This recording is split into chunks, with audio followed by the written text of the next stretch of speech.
Oh, good questions coming in today. Do I need to do this in every state, as I'm currently operating in Georgia only? So if I saw something in another state, so Georgia is a good state because they have auctions every single month. Also, what's cool about Georgia is they offer a 20%, they're redeemable deed state.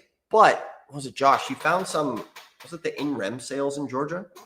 Yeah, their version of over the counter is called judicial in rem. We've got a ton of videos about it too, back in, a few of the live streams that we've done. So we have talked about it before. So if you go back in some of our over the counter videos, you will see us show a couple of websites. I know that Henry County has got some really good stuff. I think DeKalb, something like that, DeKalb or Cobb County, they're going to have some judicial in rem as well. But yeah, so there is lots of opportunity there. Sometimes you get the deed immediately after the auction, and other times it's going to be a 60-day redemption period instead of a year. So there's some good opportunity.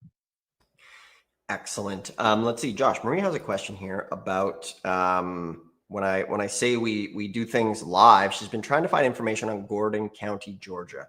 Maybe Josh, we do a quick spotlight on that in real time. So let's see. Over to you, Josh. We are going to deep dive a little bit into Georgia, which is why it's important to put your questions and comments here, because we do on the fly deep dive. Let's see what we found. Okay, nice. So usually I always start just, Gordon County, so the county name and then the state tax sales. So it brought me to gordoncountytax.com. And mind you, sometimes multiple counties have the same county name. And so I'm just making sure that it is Georgia, which indeed it is. There's been times that I've been down rabbit holes, rabbit trails, on other counties that are not relevant. So just make sure you are on the right spot. So then it brought me there. It said no tax sales at this time. So not very helpful. There's not really any links. And so other times we've done live streams, we come in and there's a whole bunch of links. There's videos, there's walkthroughs, there's a FAQ, there's all kinds of how-to. And so when you get something that doesn't have much information there, that's great. That's actually a good sign.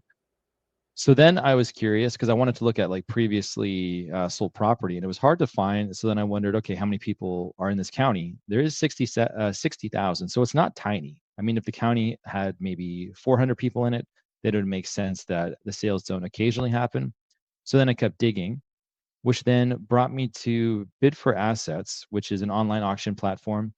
But the sale was not on Bid for Assets. They were just highlighting it. And so you can see that the sale happened June 3rd, 2025. So that's the last time that a sale happened. And so the big counties that have a much larger population, they're going to be doing stuff monthly. But these ones that happen, every now and again, these are really, really good opportunities because not everybody then pays attention, because if they're not streamlined, once a month, they may not be looking out for them, right? And so then from there's another website here on Tax Sale Resources that showed me the inventory. So there's about 80 parcels that went in June 3rd, 2025. So if you wanted to stay on top of it, you could either call them and you could ask them when the next sale is going to happen. And I also wondered how many people are delinquent in the county. So you got 47,000 people, 60, something like that. You got a pretty good population. But look how many people are actually delinquent in the county. There are 14,000 people. So 14,000 on 60,000, that's actually a pretty large ratio. A lot of the county is delinquent. Now, the other thing I noticed is that it shows the year that they're delinquent. And so the redemption period in Georgia is 1 year.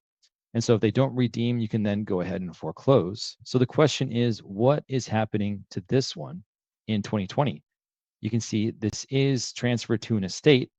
So, somebody passed away, but it is just sitting there delinquent 2020. So it's been 5 years. And so what is the county doing with this? And so this is a nice find because you could always go ahead and you can call them and ask, what's the deal with this? Can you go ahead, pay the delinquent taxes, get an assignment? Can you somehow take over this? There's even some stuff here from 2022. But it makes me think that there is a healthy amount. That's kind of a weird way to frame it, but there is a lot of delinquencies in the area. So they should, be doing tax sales occasionally. Yeah, there's a lot here. Yeah, yeah. I think, are you muted? I heard you, but I think you might be. Yeah, I'm muted. That's quite cute. Yeah. But yeah, so that's kind of how you can kind of get into the weeds a little bit, and then just go ahead, call them, get some more information, get plugged in for the next sale. But again, you can always ask questions about these really, really old delinquent taxes that are still unpaid, because I would think that they would want that money, and perhaps there's interest that's accruing. So always just a great kind of bonus question that you can go ahead and get to the bottom of. Excellent. Good stuff.